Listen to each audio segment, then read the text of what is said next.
நீ சில விஷயங்களை பண்ணணும், அந்த வெறி இருக்கணும், அந்த புஷ் இருக்கணும், அந்த தேடல் இருக்கணும், அதோடு நீங்க இருக்கணும் அப்படின்றது என்னோட பெரிய விஷயம். நான் அதான் உங்கள்கிட்ட சொல்லணும்னு நினைக்கிறேன். தேடுங்க. இந்த பேச்சு முடிந்த பிறகு உங்க ஒரு மனசுக்குள்ள யோசிங்க, நான் என்னவா ஆகணும், என் கனவு என்ன. நான் திரும்பவும் சொல்றேன், உங்களுக்கு பிளேஸ்மெண்ட் எல்லாம் கிடைக்கும் கட்டாயமாக, இந்த கல்லூரி உத்தரவாதம் பண்ணுது. ஆனா நான் சொல்லுவது வெறும் 70,000 1,00,000 அப்படின்னு உங்களை சுருக்கிக்காதீங்க. அப்படி இருக்க வேண்டாம். லட்சங்கள்ல கோடிகள்ல ஏதாவது சாதிக்கணும் அப்படின்னு நீங்க இருக்கணும். நான் இன்னொன்னு சொல்றேன், டிஎஸ்பின்ற கல்லூரி பெரிய கல்லூரி, அதுல நீங்கள் ஒரு அங்கம், அது உங்களுக்கு ஒரு நாளும் பெருமை கிடையாது.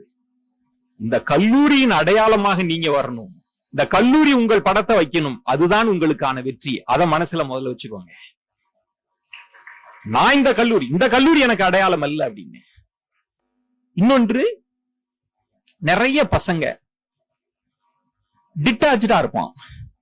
ப்ரொஃபஸருக்கெல்லாம் தெரியும், சில பசங்களை ஹேண்டிலே பண்ண முடியாது.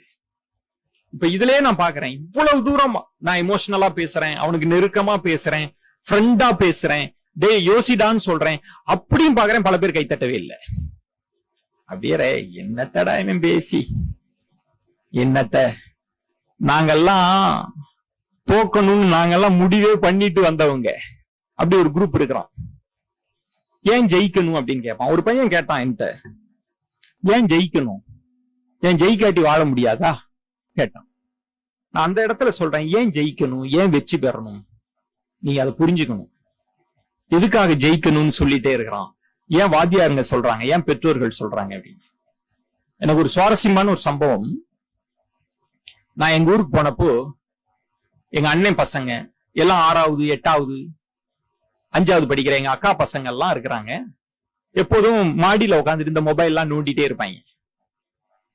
ஒரு 3 வருஷம் 4 வருஷத்துக்கு முன்னாடி நான் போறப்ப பார்த்தா என் பேச்சு ஓடிட்டு இருக்கு, நெட்ல பாத்துட்டு இருக்காங்க.